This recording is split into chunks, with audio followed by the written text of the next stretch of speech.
What is up, ladies and gentlemen? Welcome back to the Big Fight Fuel channel. It is July 20th, 2022. I don't sound that excited because we just recorded our first video for tonight's review, and my Skype turned off on me. Skype turned off on me, and now we are recording this again. But it's all good. We got Cameron Johnson. We got the return of Wesley Williams. Fellas, what is up? What's up, Wes?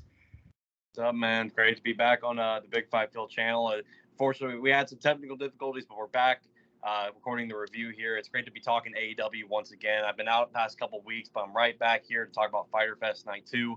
Overall, I did watch Fyter Fest Night 1. I thought it was a better show. I thought tonight was a decent show. And we'll get into the barbed wire every match between Eddie Kingston and Chris Jericho and the ending there. What I thought it felt flat, but we'll get more into that as we get deeper into the review. But it's awesome to be back with my boys Cameron Johnson and Joseph Collin, talk AEW, the best wrestling promotion in the world. Let's get right into it. What's up, Cam? What's going on, Mr. Collin? What's going on, What's going on, my brother Wesley Williams, man? I am doing good. Man. Oh, news, man. 10 days.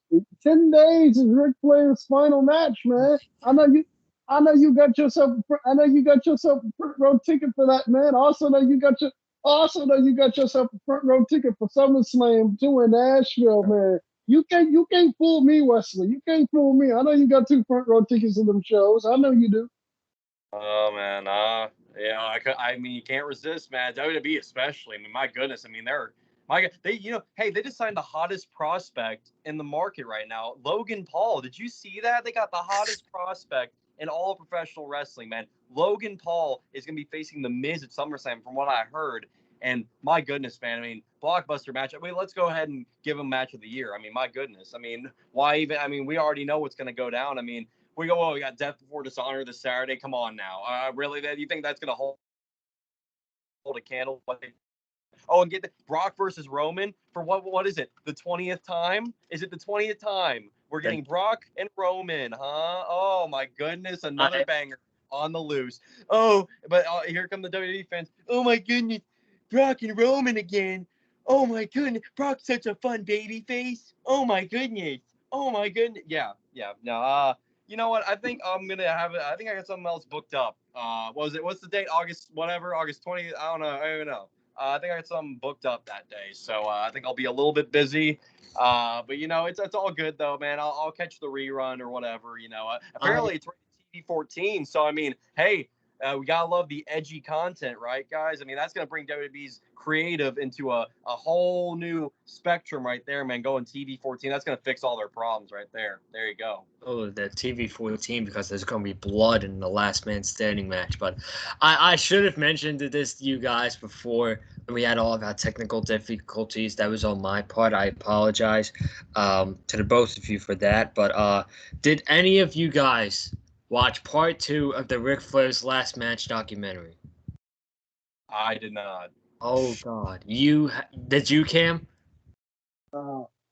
You gotta go watch it, man. I watched it today, just killing time at work. I watched it today. It was magnificent, man. They got me sold on that show just for the 23-minute documentary that they did. It's on Ric Flair's YouTube channel, and they got, this huge brawl in the parking lot, and Ric Flair is bleeding all over the place, man, and Jay Lethal's telling him how he's felt used, and Jeff Jarrett tried to help him, but Ric Flair told him to F off. What? What was that? I said, Jeff Jarrett, what the fuck is he doing there? Well, he's wrestling on this show, and he's actually taking a part of Ric Flair's last match, as it's Ric Flair and Andrade against Jay Lethal and Jeff Jarrett. I'm actually thinking about watching that show, man. I think that card looks really good, but that's another time to talk about that show. We got to talk about AEW tonight. Fyter Fest Night 2 from Atlanta. We already talked about this match, but let's get into it nonetheless. Darby Allin Brody King. It's just personally my favorite match of the night. Not because of it was how great it was. I didn't think it was a great match. I just thought the match was really booked well. Um, the match went exactly how it should have went. Darby Allin got destroyed by Brody King tonight. It was like Brody King was owed money from Darby Allin, and Darby Allin refused to give him money, so Brody King beat the shit out of him. That's legitimately what this felt like. Darby Allin got a little bit of offense in, but most of the match, Brody King was just torturing Darby Allin this entire thing. He gets the win, and then after the match, Sting comes out after Brody tries to beat up Darby some more. Sting comes out, the lights go out. Malachi Black is there. Sting fights off Brody King. Malachi spits in Sting's face, and then out comes Miro.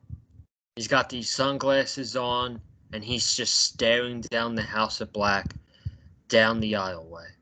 So I thought this was really good. This might have personally, I don't know, this might have personally been my favorite thing on the show tonight. It's either that or the promo that Dax Harwood cut. I mean, Mike, that was awesome. We'll talk about that when we get to that. But as far as his opening match was, man, I thought it was good, and I thought they made Brody King look really strong. I'm loving the way that Tony Khan has been booking Brody King to look like a monster the past couple weeks. I love it, man. So let's get you guys' thoughts on it. Let's start with Cam, and then we'll go to Wes. I thought this is the best thing on the entire show, to be perfectly honest with you. Excuse me. To be perfectly honest with you, I thought we peaked early. I thought this was the best thing on Dynamite, to be quite honest with you. I thought Finn Balor, not Finn Balor, excuse me. I thought Darby Allin, and Brody King, excuse me. I thought they had a real fun match to kick off. I thought they had a real fun match to kick off. No, I thought they had a real fun match to kick off Dynamite. I like the ending with I like the ending with Sting and Miro, with Sting and Miro coming out, and with Black, and with Malachi and Sting, their characters, now their characters are obviously very similar. You have the two dark characters, you have the two dark characters, you have the two dark characters, Sting and Malachi. And to be honest with you, this isn't a match. Think this isn't a match that I had like penciled in on top of that list of like potential Sting matches in AEW. Like potential Sting matches in AEW. Like Sting first came in. I was like, wow, man, like Sting, this was when he was still in the AEW at the time. It's like, wow, man, Sting and Cody could be fun. Sting and Darby Allin, obviously. Sting and Darby obviously, that could be fun. Sting and Jericho, Sting and Punk. And then, like, I don't think anybody had Malachi Black on their list. But like Sting and Malachi is a match I need to see now, man. This is a match in the queue I need to see now. If we get a 6-man tag it all out with Miro and Darby Allin and Sting against the House of Black, I think it's going to be the best. I think that match is going to be absolutely phenomenal. But overall, I thought this is the best thing on Dynamite. And the Malachi Black Sting program sounds like a lot of fun. Wes. Yeah, I would say this is my match of the night as well.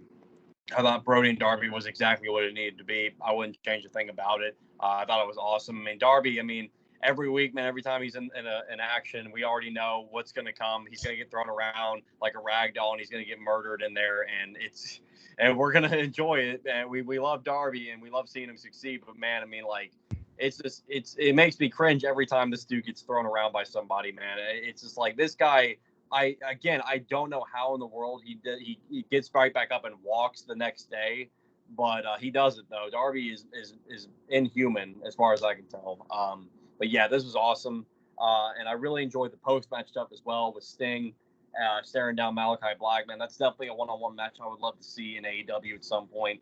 And then Miro coming out, and I really like this development here with whether Miro's going to join up with House of Black. Should he join? He's asking his God, should I join with the House of Black, or should I fight them? And so I really like that. It really makes you guess, because Miro is kind of like, I would say he's a tweener. It's like he's kind of his own man. Like he only does what his God tells him to do. He's a disciple of his God. So really he just does. He goes about whatever he goes about his ways the way he goes about it, and it doesn't matter who he has to run through.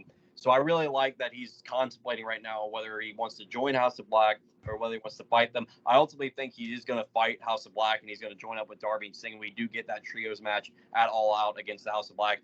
From what I last heard, Buddy Matthews is injured still right now. I don't know when he's due back. Hopefully he'll be back in time for All Out, because I miss Buddy Matthews on TV, man. That dude is such an elite talent, man. Freaking love that guy. So I'm looking forward to seeing him come back. But I ultimately think that's what we're going to get is Miro teaming up with Darby and Sting, face House of Black in a trios match, which should be awesome.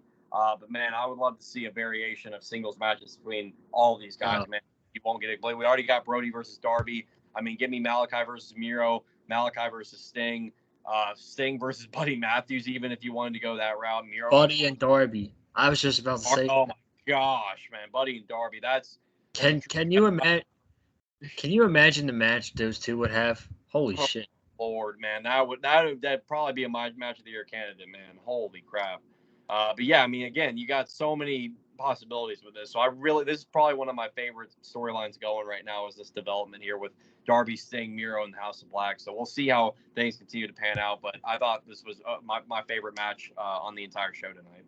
Yeah, I really like where things are trending with this feud. And I knew this is Malachi on the top of his list. I remember in an interview, like he said, one of the people that he really wants to have a long rivalry with in AEW, Darby Allin was at the top of his list, and I feel like that now we're getting it. I'm really happy, and I do hope that I didn't know that Buddy was injured, but I do hope that he is back soon because I do think that's the way we're going with All Out. I do think that Miro's guy is going to tell him that you got to fight the House of Black and take them out. And if you have to team up with Sting and Darby Allin, then that's what you got to do. So that's what I think his God is going to tell him. And I really like where all this is going, man. It's good. And it actually, I'm not saying the feud with Death Triangle was bad, but I felt like this was just, the House of Black was like lukewarm when they were feuding with the Death Triangle. Now that they're feuding with Darby Allin and Sting and Miro, I think they're getting hot. They're not back to being hot, but they're getting hot right now, and I like that a lot. So, best friends. I don't remember the last time we saw the best friends team up on AEW television. They took on Jon Moxley and Wheeler Yuta in a tag team match. I really like the story of this match. You had Yuta going up against his two mentors in the best friends before he joined the Blackpool Combat Club, and apparently he didn't like Trent, and Trent didn't like Wheeler Yuta, and they were really trying to just beat the shit out of each other during this match, and Wheeler Yuta did get the win by rolling up Chuck Taylor, and after the match, they showed Daniel Garcia watching on the TV monitor in the back as he will challenge for the Ring of Honor Pure Championship Saturday night against Wheeler Yuta. We'll get into the match in a little bit, but I did watch the countdown to Death Before Dishonor. That sit-down interview between Wheeler Yuta and Daniel Garcia was really good, man. I really like the way that Daniel Garcia is showing personality. Like, he's got a really good personality, man. And I'll tell you what, I wouldn't mind if he beats Wheeler Yuta on Saturday. I don't think he's going to, but I definitely could see it happening. But as far as this tag team match went, I thought it was fine. They told a really good story, and that's what I liked about the match a lot. So we'll start with Wes for this one, and then we'll go to Cam. Yeah, I thought this was a really good tag team match. And, it's like you said, Joseph, there is a backstory with this, knowing that Wheeler Yuta was formerly a part of the Best Friends, and now he's joined up with Blackpool Combat Club. And, there's animosity between Trent and Wheeler Yuta. And, Chuck Taylor was trying to be peacemaker in this, but Wheeler Yuta didn't want any of it. And so, I noticed a lot of heel tendencies of the Best Friends in this match as well. I don't know if they're possibly teasing a heel turn. I don't think so. For the Best Friends. Now, last week, I kind of took it as a joke. I didn't take it very seriously, but they did try to cheat when Orange Cassidy faced Wardlow for the TNT title by throwing in a chainsaw. I didn't take it too seriously because it was kind of a comedy act deal. But I mean, they definitely showed more edge in this match. They were, definitely the heels in this matchup for sure. But I don't know. I mean, maybe just at some point, maybe they do a heel turn at least with Chuck and Trent. I can't see Orange Cassidy being a heel. It's like he's so beloved as a face. I couldn't see that. It's like I don't even know how that would make that work. I'm sure Orange Cassidy would probably be creative enough to figure out a way, but Orange Cassidy is such a babyface character. I couldn't see that really, but it may just be a just for a tonight thing. They were kind of heelish, but again, really good matchup. Moxley and Yuta getting the win as they should. I'm really looking forward to Yuta versus Garcia on Saturday night. I did watch that sit-down interview as well with Caprice Coleman. I thought that was tremendous, man. I think it's going to be a toss-up this Saturday night with these two guys. It's going to be awesome, man. I cannot wait to see them lock up. I mean, I love me a good pure championship match, man. The way they go about it, I really like it. It's unique. It's Ring of Honor's own thing. It's special for the title, and I mean, and you get so much great technical wrestling out of it. And I love me some technical wrestling, man. So I think that's going to be a great showdown this Saturday night. Cam, what'd you think, man? I thought this was a lot of fun. I thought this was a fun tag team match here. I like William Regal and Orange Cassidy on commentary.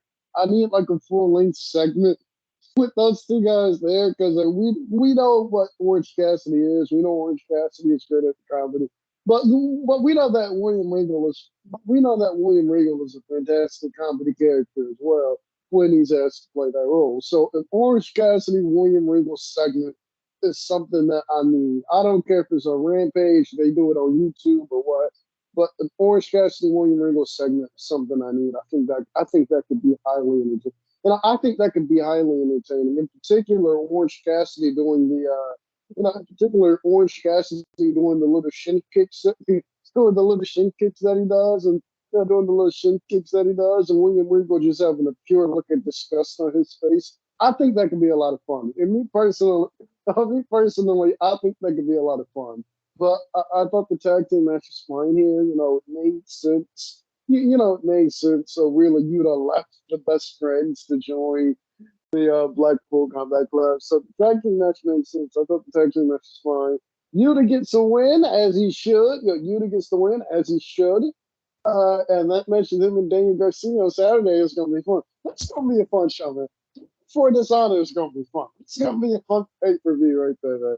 I cannot wait for that. But I thought this was a fun segment.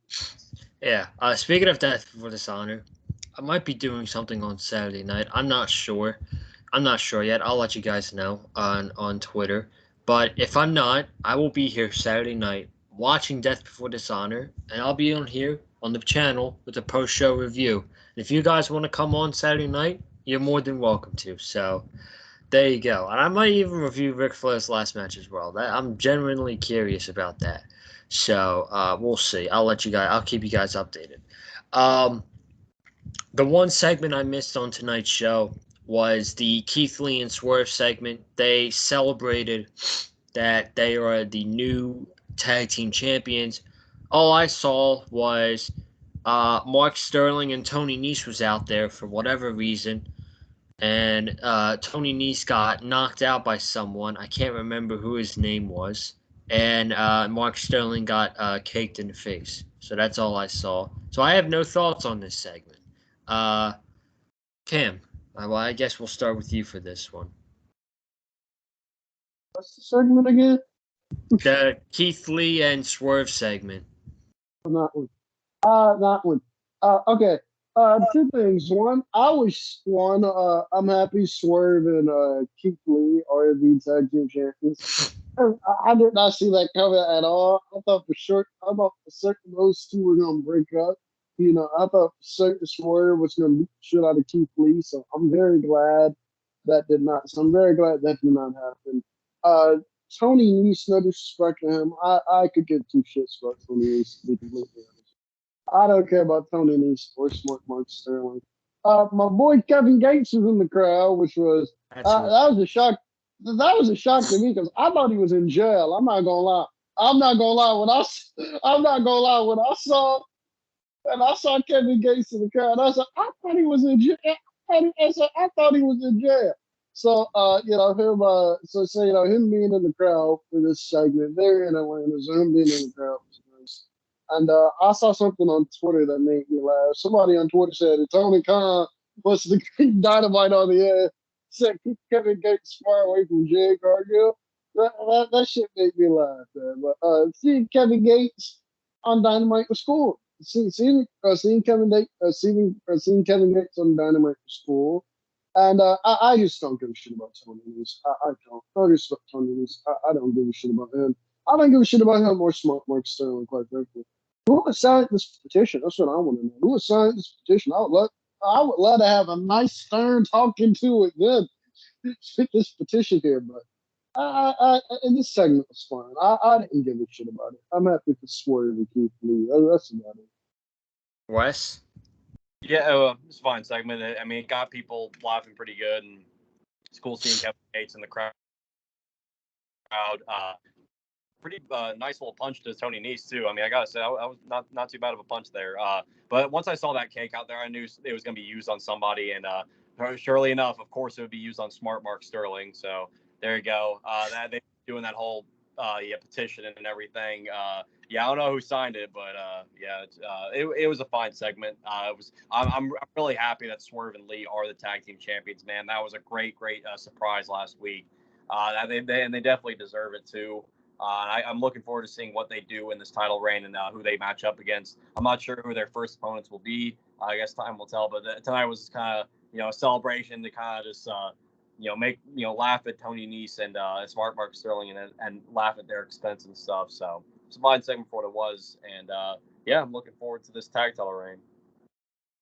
We had Ricky Starks defending the FTW Championship tonight against Cole Carter. Two dimes. Two dimes from NXT 2.0. Now, I don't watch NXT 2.0. I mean, who does? But this is my first time seeing him, man. And he was fine for what it was. Apparently, he died on NXT, but he's back to life, and he's in AEW. So there you go, man. He looked fine in there tonight with Ricky Starks. I felt like we didn't need this match personally. I felt like because this was more about the backstage. This was more about the post-match, and I felt like they could have done the post-match segment backstage. But anyway, Ricky Starks beat Cole Carter, and after the match, he said after last week was a really tough pill to swallow, and it's time to move on to the future. And what I think the future is open challenges for the FTW Championship.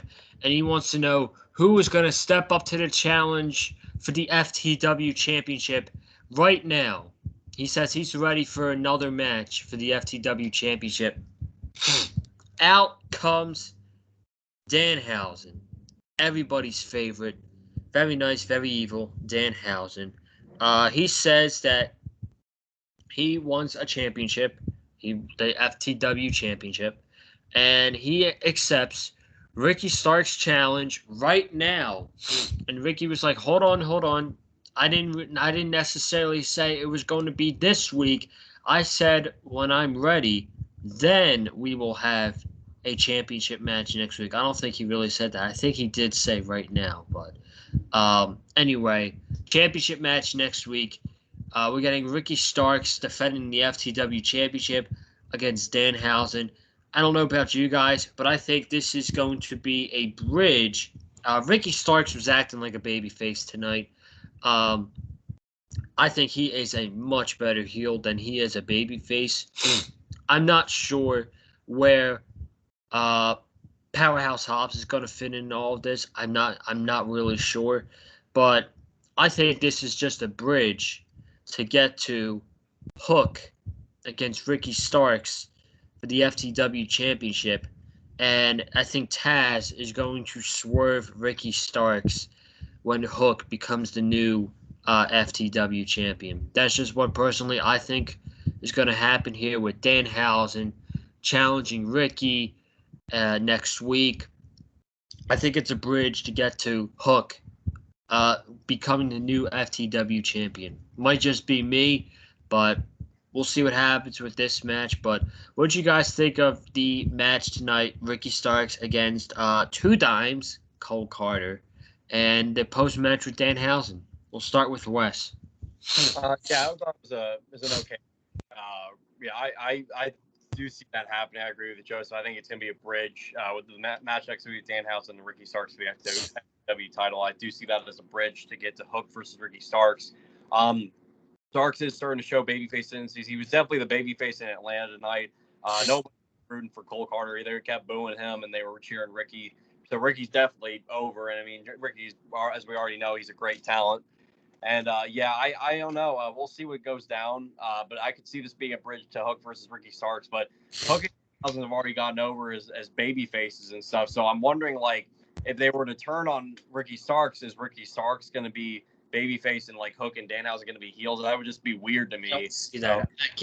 I can't see Danhausen being a heel. Right. Yeah. It's like the same thing with Orange Cassidy. It's like you can't see this guy being a heel either. So it's like, because they're such lovable gimmicks, it's just kind of like it wouldn't really make sense to turn them. So we'll have to see what happens, and I'm sure Hobbs will probably play some sort of role in this as well. But I do think that title is coming off of Ricky at some point. I think Ricky's about to exit Team Taz and go on his own path, which I don't mind. I think Ricky is such a talent on the mic and in the ring. I mean, people were even saying at the very beginning of all this when he joined Team Taz, it's like he didn't really need them that much. Yeah. Because he's already such a great talent on his own. And, I feel like he'll fare better than, say, a Brian Cage would. Because now Brian Cage obviously is with Tully Blanchard Enterprises and Ring of Honor now. So he's doing that, which is really good for him. I'm happy for him there. But, Brian Cage doesn't have, like, the same charisma that Ricky Starks has. Ricky Starks exudes charisma with just, like, he doesn't even have to talk on the mic to exude the charisma. He'll like, the way he goes about himself, man. It's kind of like Shinsuke Nakamura, like how, like, he doesn't have to he doesn't have to talk in the mic to get over with his charisma. Like, he does it, he just exudes it, like, with the way that he goes about himself. In this, we'll see what happens, but I think Ricky Starks is about to carve his own path in a singles run. So yeah, let's be honest. Ricky Starks does not need Team Taz. He is more than good to be off on his own.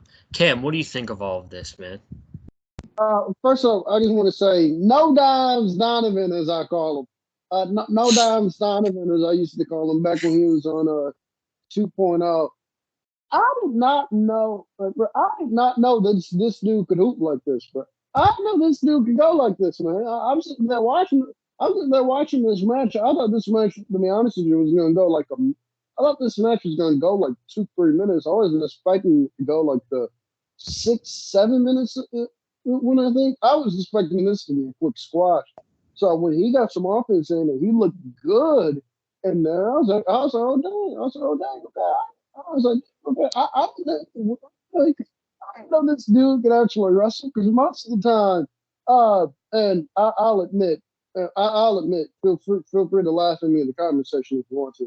I am a watcher of NXT 2.0 because they shit on Tuesday night. So they shit on Tuesday night. So I'm just watching wrestling.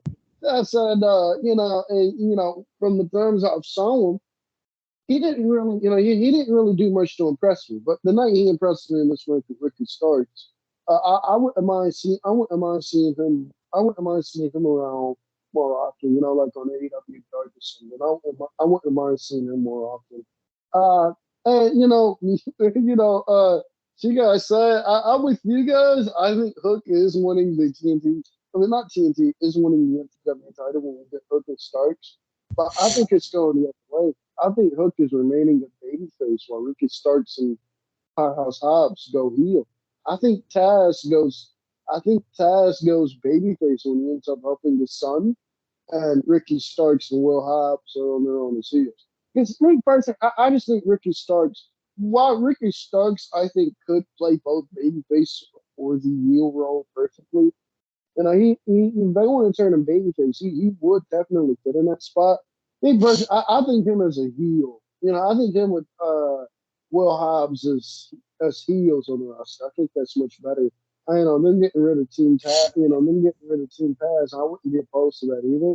But I think Taz goes babyface and Hook stays babyface rather than going heel. That's just me personally. I just cannot see them turning Hook heel. So I can see a scenario. So I see the scenario playing out as to where Taz goes babyface to help his son win the NXT title, and Ricky Starks and Will Hobbs remain as heels and heels. Yeah, I don't know, man. It's just why would Ricky Starks be acting like a babyface if he's just gonna turn heel in a couple weeks? I don't know. And I just hope that they don't have Hobbs get lost in the shuffle in all of this and he doesn't play a big role. Hopefully, I think he will, but who knows? I just hope that when this is all done, that, you know, Hobbs is going to benefit from this as well because he's got massive potential as well. He is very good in his own right. So, but we got Ricky Starks against Dane Hausen next week, and we all think that's a bridge to get to Ricky Starks against Hook. This might have been the best thing on the night. I'm not sure. The promo that FTR cut tonight on the 2 out of 3 falls match with the Briscoes was outstanding. Dax Harwood is already a great wrestler as it is. He is a phenomenal promo, man.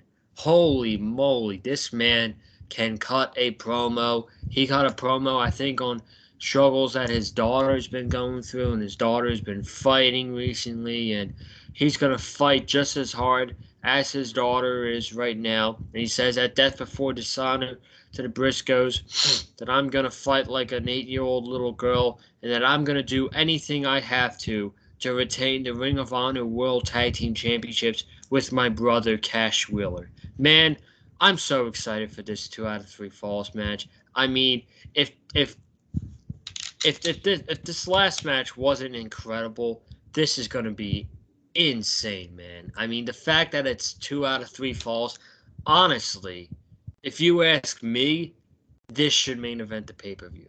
This match should honestly main event the pay-per-view on Saturday night. It's probably the match people care about the most. It's got a build to it, I guess. They kind of just threw Claudio and Jonathan Gresham together last minute. I understand it's the World Championship, but if you want the biggest match to main event your pay-per-view, this is your biggest match on the show. It is FTR and the Briscoes in this 2 out of 3 falls match. No doubt. No doubt. I'm so excited for this match, man. It is going to be, who knows? It might. A lot of people are saying that this match is the match of the year candidate from the match they had WrestleMania weekend. This match this weekend might top it. Who knows? But, my God, this was an incredible promo by FTR, especially from Dax, man. Cam, I got to get your thoughts on this, man. I thought this is a tremendous match. This is a tremendous promo, my God. I thought this is a tremendous promo, my God. I thought this is a really good promo here by Dax Harwood in particular. Dax Harwood is but Dax Harwood is in particular. Dax Harwood is sensational. That man is sensational. You know, that man is sensational. So I thought this was a really good promo. I thought it sold the FTR and the Briscoes match. Just before this on Saturday, them having 2 out of 3 falls. We know FTR's history with 2 out of 3 falls matches now. We know their history with 2 out of 3 falls matches. We know their history with 2 out of 3 falls matches. If you want to know what FTR is about in 2 out of 3 falls matches, pull up tape or go to Peacock if you have Go to Peacock if you haven't canceled Peacock yet, and pull up NXT Takeover in the end. FTR against American Alpha, and pull up Takeover Toronto, and pull up Takeover Toronto 1.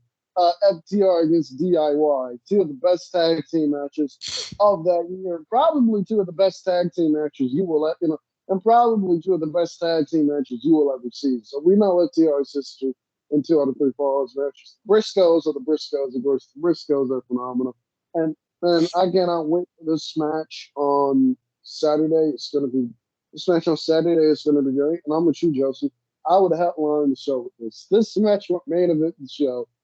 This match would main event the show here because this is going to be phenomenal, and this is going to be a match you need to consider. Yeah, I agree with you, Cam. If you ask people that are ordering the pay-per-view, why are you ordering Death Before Dishonor on Saturday night? They're probably going to say because they want to watch FTR against the Briscoes. So, That's my guess. Wes, let's get your opinion, man. Yeah, this was an excellent promo, man. FTR is the best. I don't think anybody can deny it. I really don't think there's a single hater I've seen of FTR out there. I mean, I'm being completely in a world, in a pro wrestling fan base that will find anything to hate about anybody. I really cannot find. It's hard to find anything bad that people can say about FTR, man. They are on top of the world right now. I mean, these guys are so widely respected and widely loved. It's unbelievable. They legitimately are the biggest tag team in the entire world, man. They are holding all the gold. They got the ROH, the IWGP, and the AAA tag titles, man. I mean, these guys again are on top of the mountain. Excellent promo from Dax tonight, man. It's very heartwarming to hear about all that. I didn't even know that stuff was happening with his daughter, but knowing how much he cares about his family and loves his family, man, I know that was straight from the heart, man, and it's amazing. And man, I'm with you, Joseph. I think they definitely should main event with the tag team title match on Saturday night. I know you got Claudio versus Gresham for the Ring of Honor World title, which that should be an excellent match by itself as well. But I mean, that's the match everybody's anticipating for Saturday night, man. I mean, it's what we're most anticipating, and it's going to be an excellent showdown between two teams that are two of the very best to ever grace the sport, and it's going to be absolutely amazing in every single way. I'm so excited for it, man. And FTR, I mean, they probably are my favorite tag team at this point in time, man. I mean, I know they're pretty much everybody's favorite tag team right now, but I mean, my dad. It's funny, you know, my dad, you know, he used to not like them when they were the Revival in WWE. He couldn't get into them. He just didn't really like their shtick. But I mean, granted, they were in a company that was treating them very poorly once they got to the main roster, shaving the Usos' backs and whatnot. But man, once they got into AEW and my dad noticed their theme music sounded a lot like the Midnight Express. And my dad's a big old school guy, man. He loves that old school wrestling. It's what he grew up on. Once he heard that, and he was a lot. They were aligned themselves with Tully Blanchard, and they showed their respects for all the legends out there like Bret Hart. My dad really started to grow, more appreciation for. And then he saw their work rate as well, and he was very impressed by that. But man, my dad was so excited when FTR versus the Bucks 2 happened, man. When FTR won, my dad was like jumping out of his seat, so happy. He was because my dad hates the Young Bucks. Like he knows how talented the Young Bucks are. He knows, but he hates them for the reasons that you would hate the Young Bucks. It's like they're so obnoxious and stuff. I'm telling you, he was so happy when FTR won that match. It was so great, man. It was awesome. Yeah, it's. I mean, FTR again. They're in the good graces with everybody in professional wrestling, man. I mean, and again, I mean, I wouldn't stop their momentum, man. You got to keep this momentum going, and I can't wait to see what them and the Briscoes do Saturday night, man. It's gonna be awesome. I cannot wait. I want Saturday night to just go ahead and get here already, man. That card's gonna be explosive. Yeah, honestly, man, who doesn't like FTR? Right. Seriously. Who doesn't like FTR right now? If you are watching this and you don't, I'm guessing all of you do, but if you don't like FTR, you need to comment down below and give me a reason why. A good reason, not just a bullshit reason. A good reason why you don't like FTR. And that was a great story, by the way, Wes. That was a great story. So I don't like the Young Bucks as well. So I guess me and your dad have something in common. Great wrestlers, but I just think they're obnoxious. Well, you can just F off, Joseph. Just go ahead and F off like Nick Jackson says.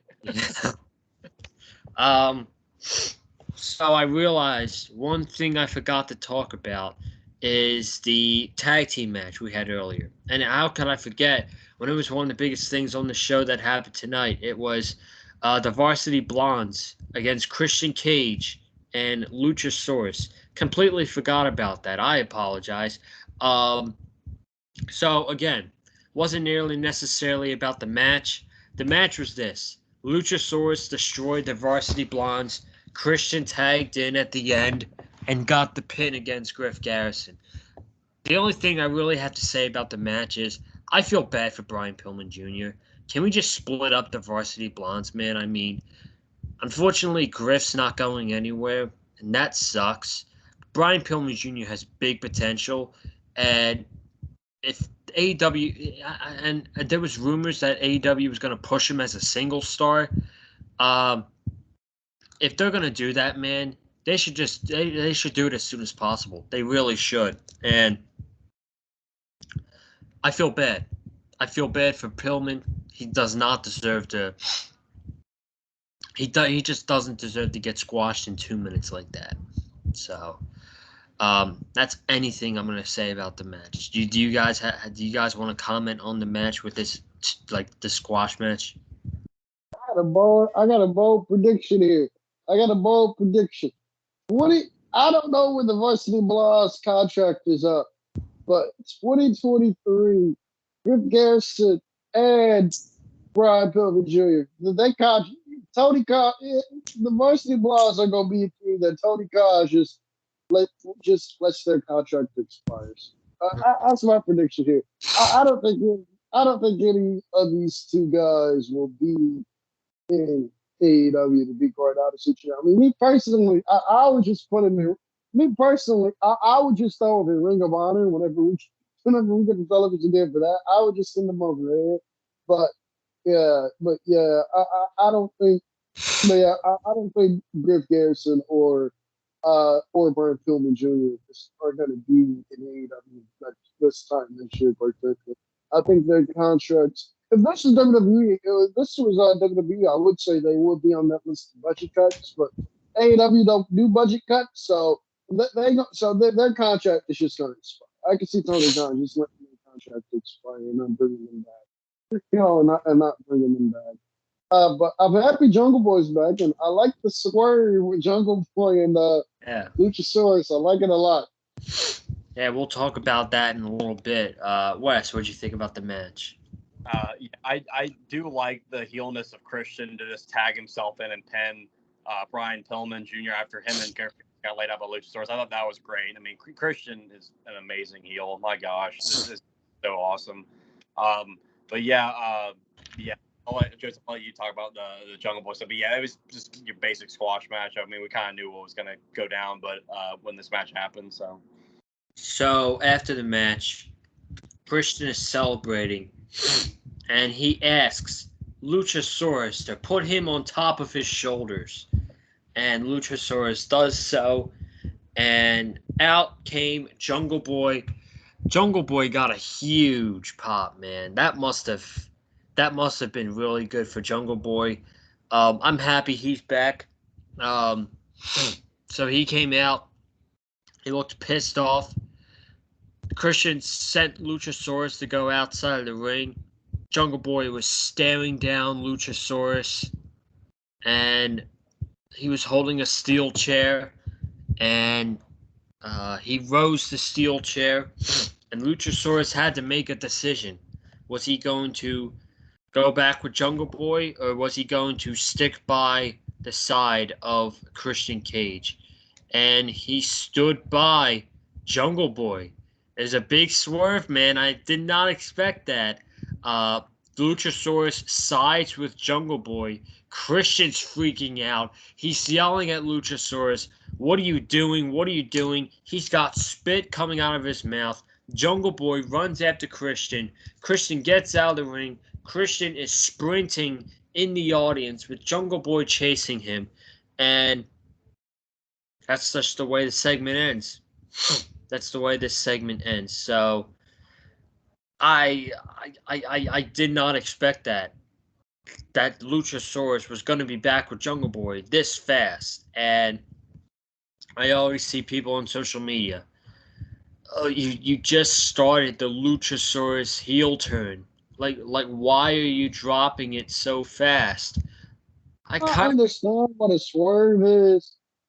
I understand what a swerve is, or like what a trap is. Like Luchasaurus trap Christian. That's what I think personally. I'm sorry to cut you off, Joseph. No, you're good, man.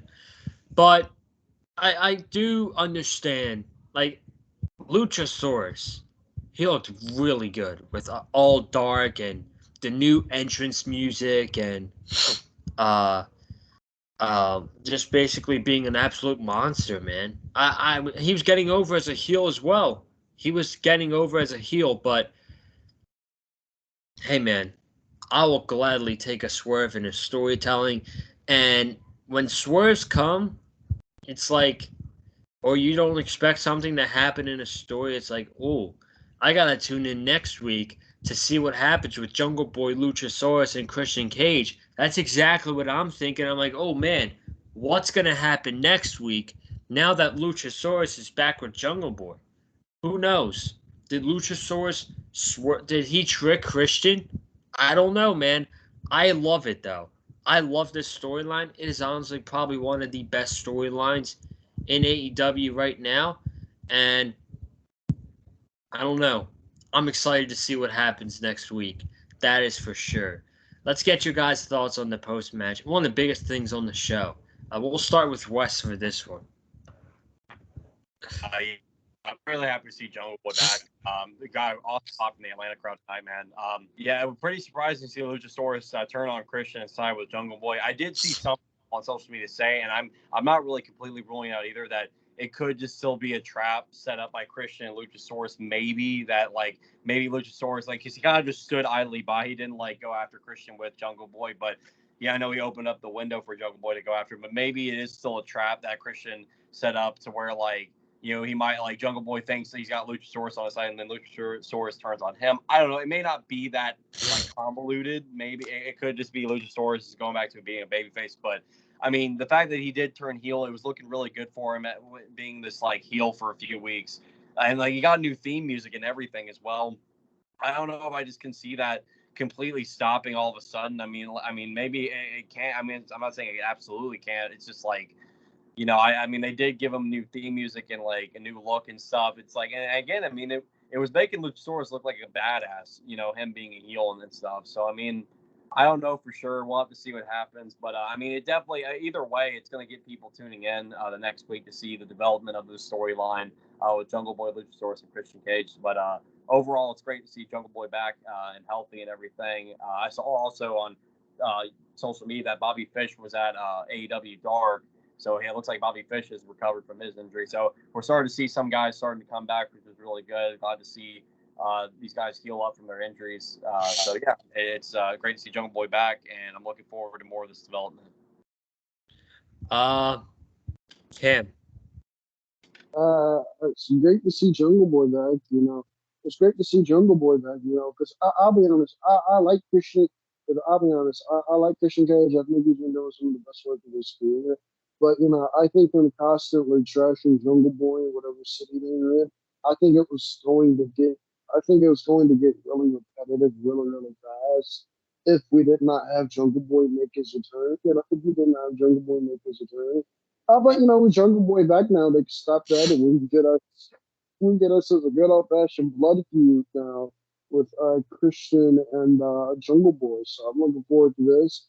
Their match at All Out is going to be their match at All Out. It's going to be fantastic, and yeah, this feud is going to get kicked into high again. So I love it.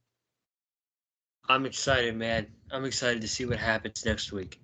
I want to talk about this barbed wire everywhere match, but really quickly, we got the baddies against Athena and Willow Nightingale.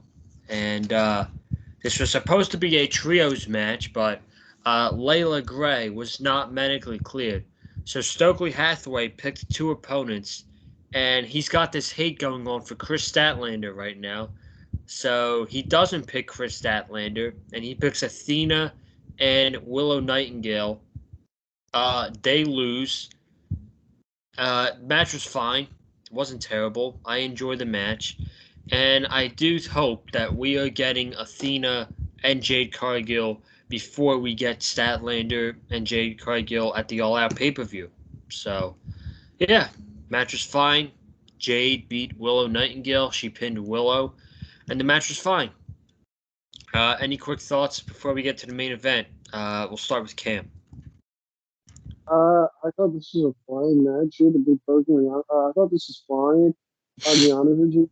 Instead of them going one-on-one, I would much rather prefer a three-way with. I would much rather prefer a three-way with Jade Cargill, Athena, and Chris Statlander. That's just what I prefer personally. But I think Chris Statlander needs to be the one to beat Jade Cargill for the TBS championship. And other than that, I thought this was fine. Can we get a Willow Nightingale as all these please? Can we get that, Tony Khan? Go ahead and sign. Go ahead and sign my girl Willow Nightingale, please, man. We need that. We need that Harley Leak guy because she should be signed with AEW.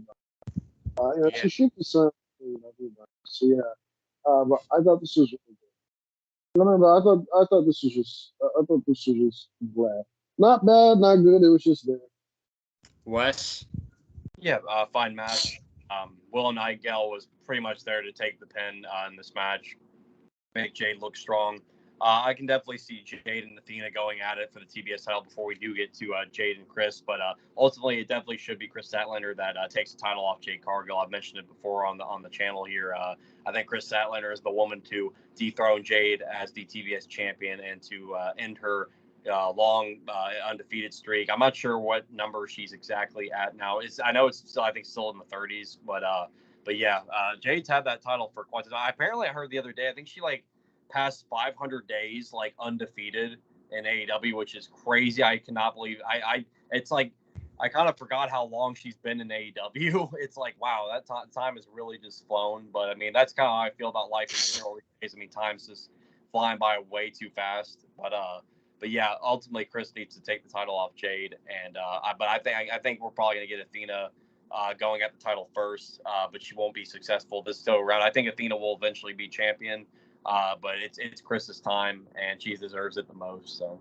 Yeah, I can imagine Athena and Jade probably happening around Battle of the Belts, and then Chris Statlander against Jade at the All Out pay-per-view. So, yeah, that's what I see happening.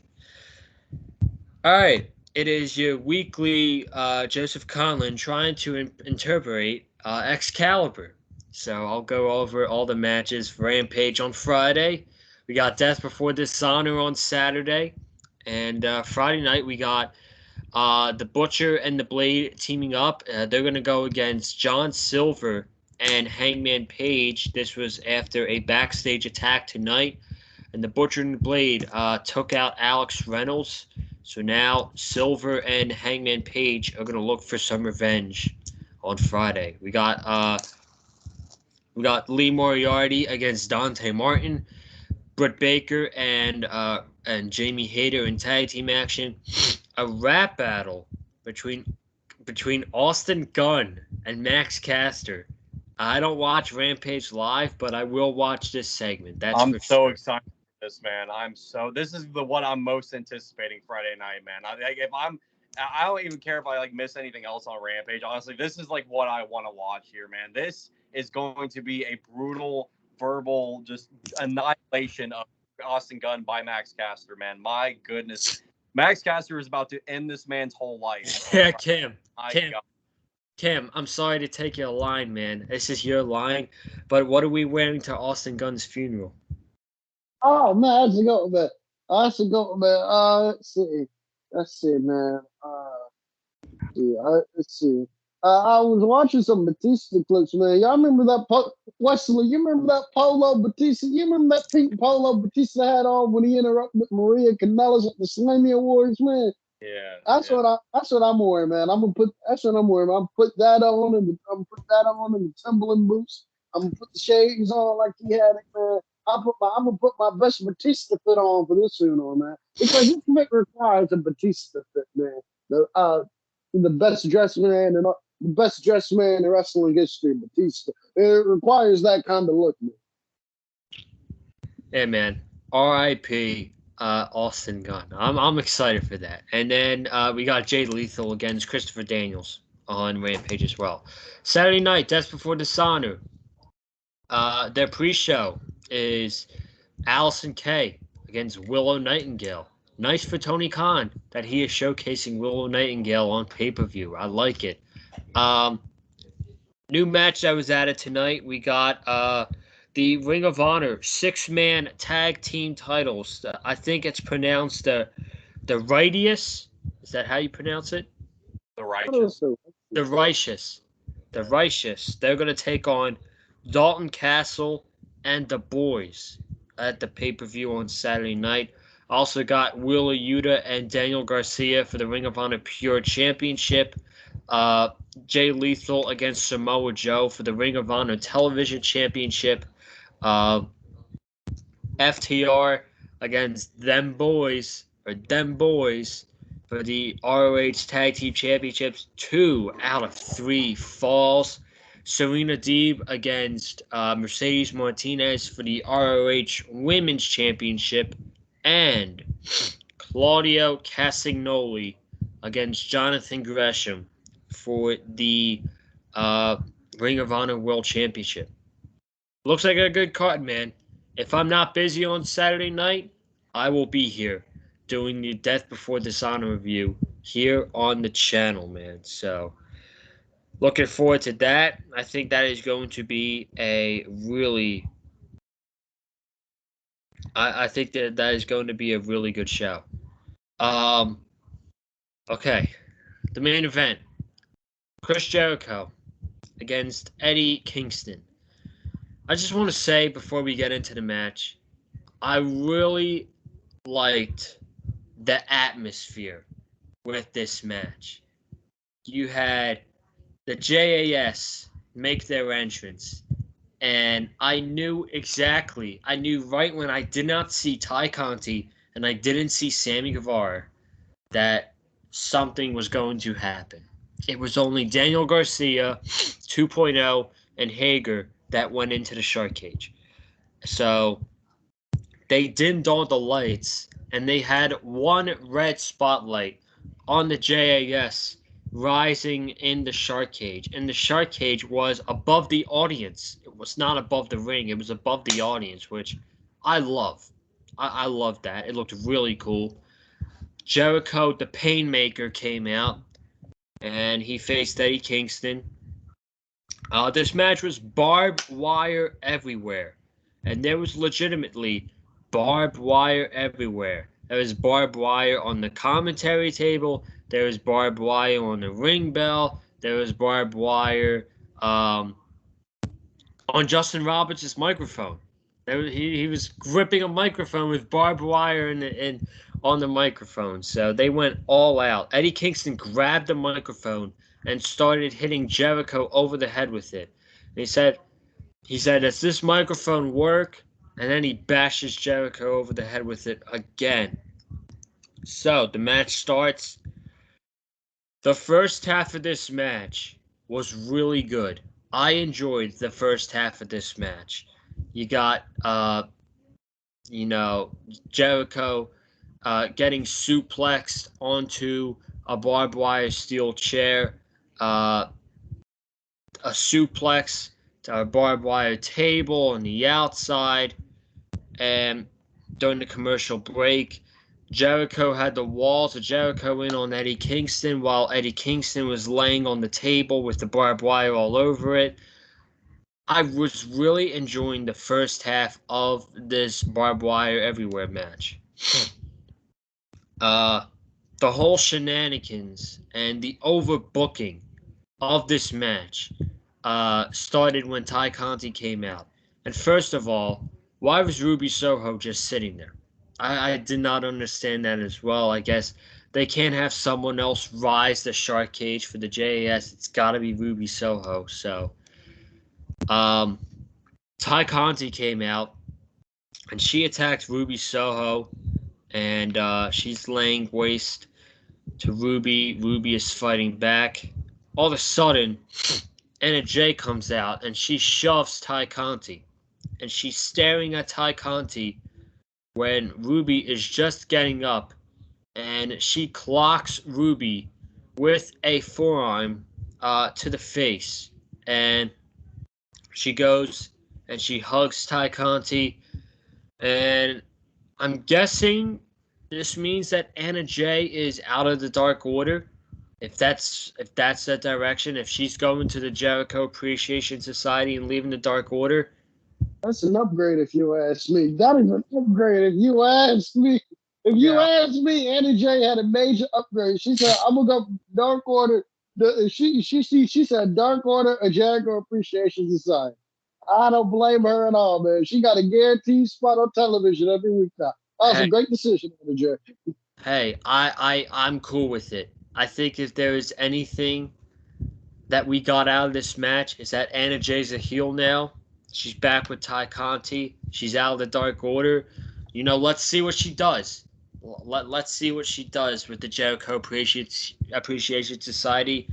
I'm A-okay with this. I'm okay with this. But then Ty Conti has the key. And Ty Conti couldn't unlock the shark cage. So it took her a while to unlock the shark cage. She finally got it open. Daniel Garcia got out of there. 2.0 got out of there. And eventually Jake Hager got out of there. So she was struggling, but she eventually got it. So, so all of JAS came down, and they're beating up Eddie Kingston. And then Ortiz and the Blackpool Combat Club came down, and we got this massive brawl on the outside, while Jericho and Eddie Kingston are in the ring. Eddie Kingston suplexes Jericho onto a table. Another suplex from Eddie Kingston to Jericho on the barbed wire table. Jericho kicks out. Jericho gives a code breaker to Eddie Kingston, which did nothing to Eddie Kingston because the chair landed on Jericho's face, which had barbed wire on it, but Eddie Kingston kicked out. Finally, Eddie Kingston went for the spinning back fist. He got it. I thought the match was over there. Chris Jericho kicked out. Eddie Kingston then goes underneath the ring and gets just a strip of barbed wire. He wraps the barbed wire around Chris Jericho, and he has the stretch muffler in on Jericho. Jericho looks like he's going to tap. Sammy Guevara comes down. And I knew this was going to happen as soon as... Why wasn't Sammy and Ty in the cage in the first week? They said the Jericho Appreciation Society was going to be in the shark cage. All the members were not in the shark cage. So, Sammy Guevara came down. He helps Jericho.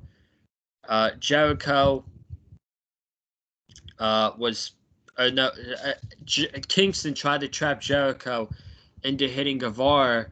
Guevara ducked the Judas effect, and Jericho hit Eddie Kingston with the Judas effect with barbed wire wrapped around it, and Jericho got the win. After the match, they just randomly started fighting, and Eddie Kingston threw Jericho into a spider web of barbed wire, and he did not look happy. He looked pretty mad, to be honest with you. And that's the way the show went off the air. So, overall, the first half of this match was really good. Once Ty Conti came out, it started to become a mess. And at the end of it, I can honestly say this match was super underwhelming. I expected a lot better, to be honest with you. And I'm not a fan. I'm not a fan of Chris Jericho getting the win here. They said the Jericho-Kingston feud would end with this match. I just don't. I'm not satisfied with the way this ended. So now I'm questioning if they're gonna drag this shit out all the way to the pay-per-view in September where Eddie Kingston gets his moment. I'm not sure, but I don't know, man. This was just super underwhelming, and I thought Jericho winning was just wrong. It was just the wrong decision. If you were going to have Eddie Kingston stand tall at the end of the show, why didn't he go over? He should have went over, threw Jericho into the spider web, and that would have been a perfect way to end the rivalry between Kingston and Jericho that's been going on since January. So, there you go. Let's get you guys... Cam, I know you got a lot of things to say about this. We'll start with you first. I am not a fan of these type of matches. Now, I don't mind hardcore matches. I like hardcore matches. But I am not a fan of barbed wire. I am not a fan of barbed wire rope matches or just barbed wire everywhere matches. Like me personally, I just think it's really stupid. And like seeing like those guys just like go through like countless barbed wire. It's hard for me to watch, and I just find these matches. It's hard for me to watch, and I just find these matches really stupid. To be quite honest with you. So that's one. Two. That's one. Two. When I saw the shark cage, and I saw that the shark cage was not raised up real high, I thought to myself, yeah, they're definitely breaking. I thought to myself, yeah, they're definitely breaking free because because the shark cage was like it was like 5 feet off the ground, not 5 feet off the ground. That's a bit of an exaggeration. But like that's a bit something short. But like the shark cage is like what 8 feet off the ground at most. Like the shark cage is not really all that high. I was thinking to myself, why is Sammy Guevara and Ty Conchi not in there? Because aren't they part of the Jericho Appreciation Society? Because I was like, aren't they part of the Jericho Appreciation Society? So why are they not in there? I Yep. thought them having Soho up there was. I thought them having Ruby Soho up there was stupid. I thought everything that happened until Ty Conchi came out was fun. It came to Chris Jericho were having a perfectly, they're having a perfectly fine match, and I thought to myself, okay, Eddie Kingston is gonna. I thought to myself, okay, Eddie Kingston is gonna beat Chris Jericho here. I'll be honest with you guys, I'm ready for this feud. I'm ready for this feud to end. I do not care about this feud anymore, man. I've been completely honest with you. After Blood and Guts, I was ready for this feud to come to an end. After Blood and Guts and Eddie Kingston's team got the win, I was ready for this feud to come to a complete end, not see them feud again. Not see them feud again, because Blood and Guts should be the end of the feud, because Blood and Guts should be the end of the feud, not a match that's set up in the middle of the feud. That's just my opinion. No, that's just my opinion. So I was not really that's just my opinion. So I think this feud needs to end. And then they had Ty Conti and Anna Jay come up. To me, this thing was just a mess because to me, this thing was just a mess because Anna Jay going heel. Anna Jay is Anna Jay is one of the more popular women in the division. Her going heel should be treated as a big deal, and that should be something that should be something that closes. That should be something that closes a segment, not just something that happens in part of a segment that's treated like a complete afterthought. So Anna Jay turns heel. Okay, fine. They pick icons. Okay, fine. They put TJ back together, which I don't mind. And then the Jericho Appreciation Society get out the shark cage, get out the cage, get out the cage. The Blackpool Combat Club comes down to make the save. Ortiz hits Jericho with something. I thought that was it. Jericho kicked out. I thought that was it. Jericho kicked out. They kept going back and forth until Sammy Guevara came in. I don't know why Eddie Kingston did not win this match. Eddie Kingston should have won this match. He should have won this match because he was standing tall anyway. He closed that Dynamite standing tall, and then they went right to American Dad. I think. So why did they just not? What's it called? So why did they just not have Eddie Kingston win? This to me was just a complete mess. This to me was just a complete and utter. This to me was just a complete and utter mess. And again, it's with the time management issue. They got to get better with time management. It's like they got to get better. AEW has to get better with their time management because especially when you have like a big match or like a big segment like this, and like as soon as the match is over, they just go right. And then as soon as the match is over, they just go right into the next show. TNT cuts them off and they go right. Like TNT cuts them off and they go right into American Dad or whatever show's next. It's like, so can we at least have a moment to digest what we just saw before you do that? Like, to me, this thing was just a complete mess. Eddie Kingston should have won if he was just going to stand tall anyway. To me, it's just a complete mess. Yeah, I agree. It sucks. It's just one of the things that AEW didn't really capitalize on much, and they do have to do better with time management because they came back from commercial break. I was like, damn, there's only 6 minutes left on the show. Now, granted, the past couple weeks, they've been adding like 2 extra minutes to it. just so the main event gets just enough time. But yeah, I don't know, man. Let's go to Wes. Yeah, you guys pretty much said what needed to be said about this. Yeah, it was overbooked. I was enjoying the match, honestly, for I mean, a pretty big of this I was enjoying. And then we got into the convoluted overbooking of this match.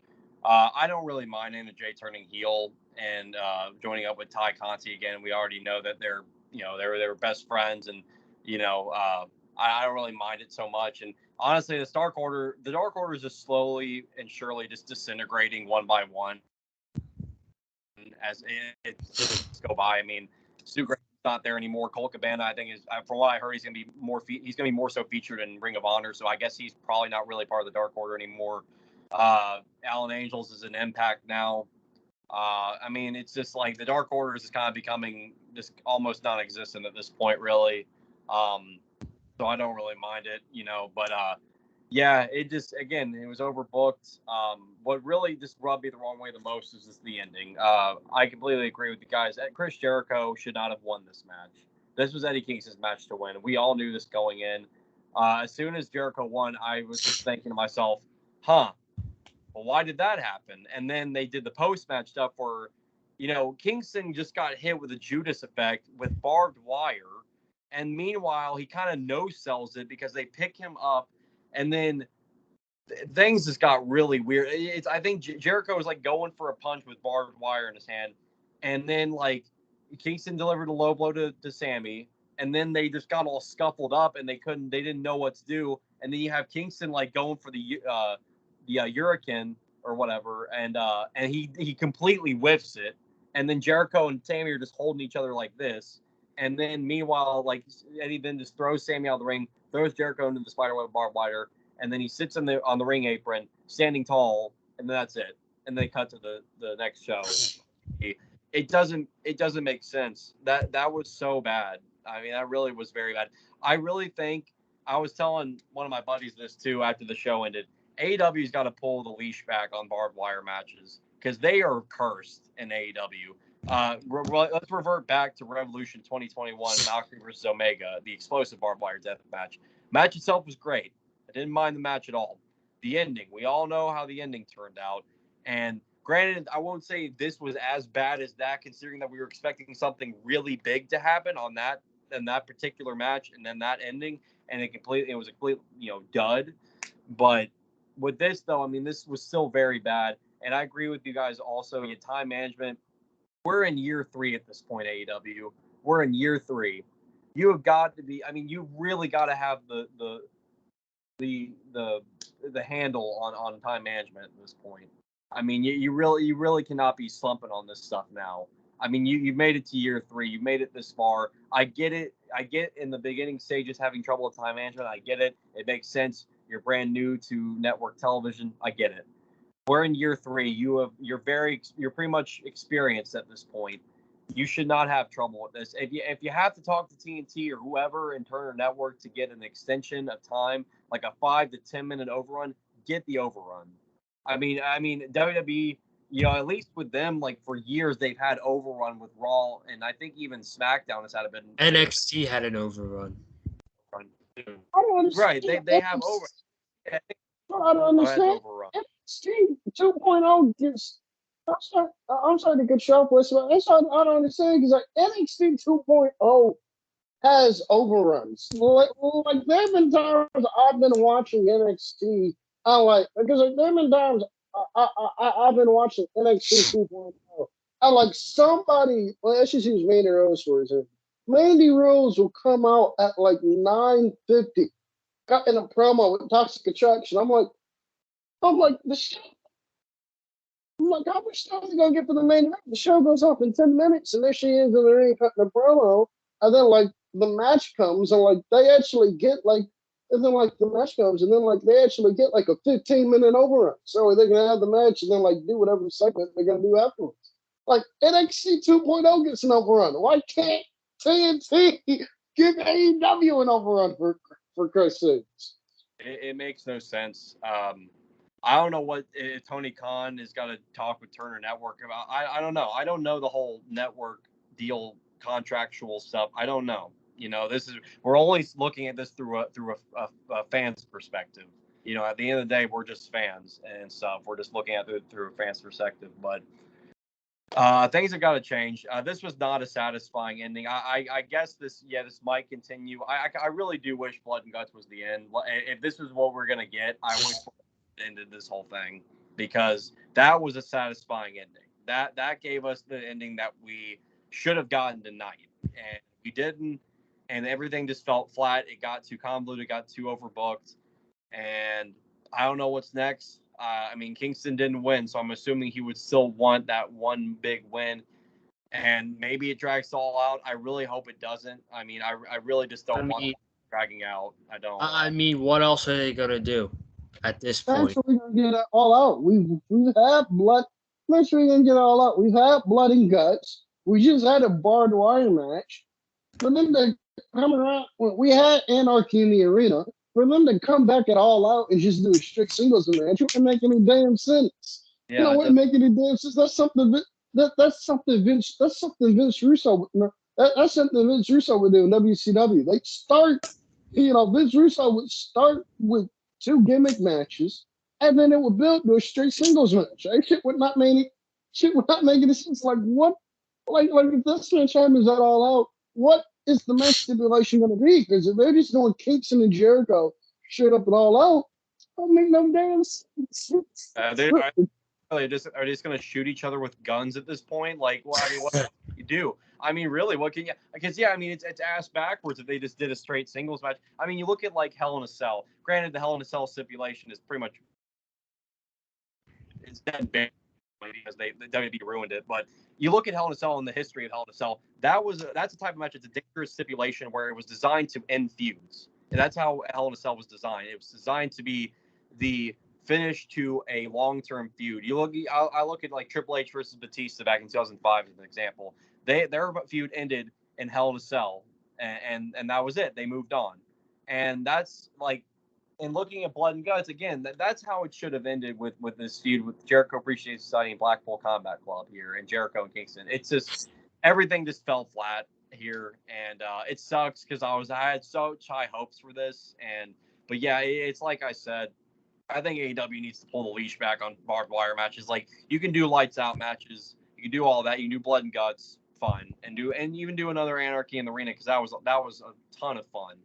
But as far as strictly barbed wire matches, I would pull the leash back and I'd probably not even do them anymore. I mean, they seem to be a cursed stipulation, and they did not end up doing anything for feuds and for the talent and for this, and it doesn't do anything for the fans either because the fans end up just leaving this disappointed. So, dude, that's my whole. I'm gonna go one step further, Wes. I'm gonna go one step further.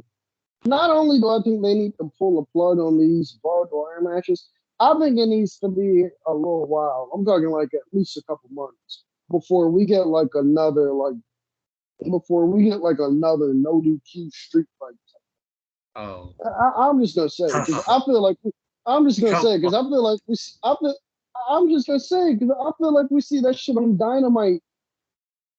Not every week, like every month or like every 2 weeks. So like to be honest with you, I would cut the plug back on that shit as well. Like the constant like no DQ street fight matches where there's blood in every match, except for John Moxley. Moxley's the only person I'm making an exception for because that's what Moxley does. Moxley bleeds in 95% of his matches. Moxley, the wind blows in John Moxley's face and he's bleeding. That's what John Moxley does. Moxley matches, you can make that exception for. But like regular matches on Dynamite, unless it's hard way, they need to cut back on the no DQ matches and the blood and all that shit. I would cut back for at least a good couple months before you see any of them shits back. Because we get that shit way too much. You'll be lucky, and I love AEW, but you'll be lucky if you get a month without any of those matches. I'm just saying, dude. You'll be lucky if you get a month. So, and by the way, before we wrap it up, the crowd didn't even react when Jericho went to the bar. They sat in silence. I don't think they were happy at all with that finish, man. They sat in silence when Jericho went to the barbed wire spiderweb. Like, they didn't all go like, oh, damn, Jericho just went into the spiderweb. They just sat they just sat with their hands on they just sat with their hands on their ass. It was like, oh, whatever. So I don't know, man. It sucks. It's just going all the way to All Out. I guess what we'll see what happens next week. We'll see what happens if there's a segment next week. So that is it for the Dynamite review here on the channel. Thank you all so much for joining me and Cameron and Wesley. If you have not already, be sure to subscribe to the Big Fight Field channel, man. We got a lot of wrestling content coming up, man. A lot of shows. If I'm not busy on Saturday night, I will be here for Death Before Dishonor. I promise you. Comment down below your thoughts on tonight's AEW Dynamite from Atlanta, Georgia. Hit the like button if you like what you heard from myself, Wesley Williams, and Cameron Johnson. And follow me on Twitter and Instagram at Conlon_Joseph. And if you like sports content as well, I've been taking a break from TikTok for a little bit, but I'll be back later this week at Conlon_Joseph. Cam, plug your socials, my friend. Follow me on the Twitter sticks at Cam7111. Also, make sure you subscribe to the CNA podcast, available on all platforms. Catch me at the New Japan High Alert Show. Catch me at the New Japan High Alert Show Sunday in Charlotte, North Carolina. That show should be a lot of fun. Also, if you're in the Raleigh, North Carolina area, catch me at the DPW Believe the Hype Show, man. We got Dante, AEW Dante. We have AEW's Dante Martin coming down for a surprise. It's coming down for a fun visit. So if that interests you, make sure you check that out. And yeah. Wes, take us home. You already know. Follow me over on Instagram at The Real Wesley Snipes. You can also follow me over on TikTok with the same exact username. Again, that is at The Real Wesley Snipes. Guys, it was great to be back on the AEW Dynamite review tonight. Again, decent show, bad ending, but we move on. We look into the future and not the past. We got Fight for the Fallen next Wednesday, so that should be a really good one. But folks, thank you at home for tuning in to our analysis of AEW Dynamite Fighter Fest Night 2. And Joseph, close us out. Guys, thank you all so much. I'm sorry about the technical difficulties, by the way, guys. We were here longer than expected, but it's all good. I hope you all have a good night. Stay safe, and as always, stay classy. We out. Peace.